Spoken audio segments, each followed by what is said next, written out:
दर्शकों, आज मैं आपको बताने वाली हूँ राधा रानी की मृत्यु से जुड़ा सत्य और रहस्य।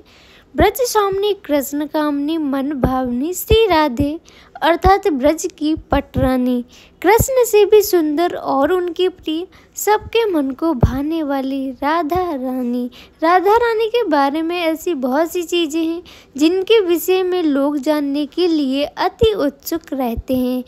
ये तो सभी जानते हैं कि श्री कृष्ण की आधार शक्ति श्री राधा रानी थी।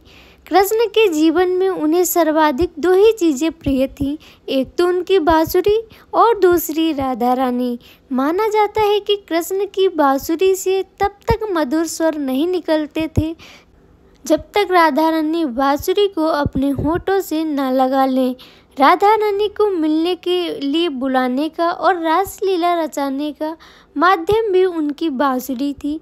माना जाता है कि कृष्ण को बांसुरी प्रिय ही इसलिए थी क्योंकि उसमें राधा रानी की सांस बसी थी। इसी कारण से कृष्ण अपनी बांसुरी को हमेशा अपने पास रखते थे और उसे किसी और को नहीं देते थे। कथा के अनुसार जहाँ एक और धर्म की स्थापना के लिए कृष्ण ने मथुरा छोड़ा, तो वही राधा रानी कृष्ण विरह में प्रतिदिन उनकी पूजा करते हुए समय बिताने लगी। एक समय वो आया जब राधा रानी के पिता ने उनका विवाह किसी अन्य यादव से कर दिया और कृष्ण का विवाह भी देवी रुक्मिणी से हो चुका था। कई हजार वर्ष बीत जाने के बाद जब राधा रानी ने सभी सांसारिक कर्तव्यों का निर्वाह कर लिया था और कृष्ण भी धर्म की स्थापना कर चुके थे, तब राधा रानी कृष्ण से मिलने द्वारिका पहुंची थी, जहां उन्होंने कृष्ण के साथ साथ उनके समस्त परिवार से भेंट की।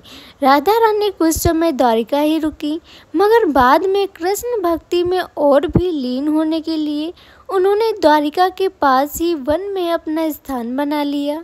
श्री राधा रानी वन में अकेले रहने लगी और कृष्ण का नाम जप कर अपने अंतर ध्यान होने के समय की प्रतीक्षा करने लगी। आखिरकार वह समय आया और कृष्ण ने राधा रानी को पुनः दर्शन दिए। श्री कृष्ण जब राधा रानी से मिले तो वह राधा रानी की पीड़ा उनकी आंखों में देखते ही समझ गए और साथ ही यह भी कि राधा रानी उन्हें दोबारा देखकर कितनी प्रसन्न है। उन्होंने राधा रानी से वरदान मांगने को कहा तो उन्होंने बस यह इच्छा जताई कि वह आखिरी बार कृष्ण की बांसुरी की धुन सुनना चाहती हैं। कृष्ण ने बांसुरी बजानी शुरू की और तब तक बजाई जब तक राधा रानी अंतर ध्यान हो कृष्ण में ही विलीन नहीं हो गईं।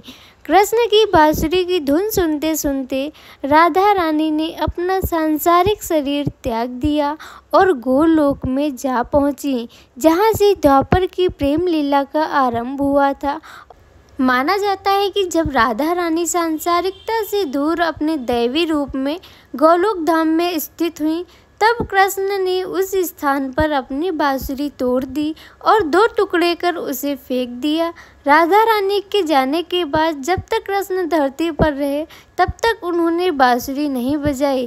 तो ऐसे हुई थी राधा रानी की मृत्यु। अगर आपको यह स्टोरी अच्छी लगी तो इसे शेयर करें और इसी तरह के वीडियो देखने के लिए जुड़े रहें।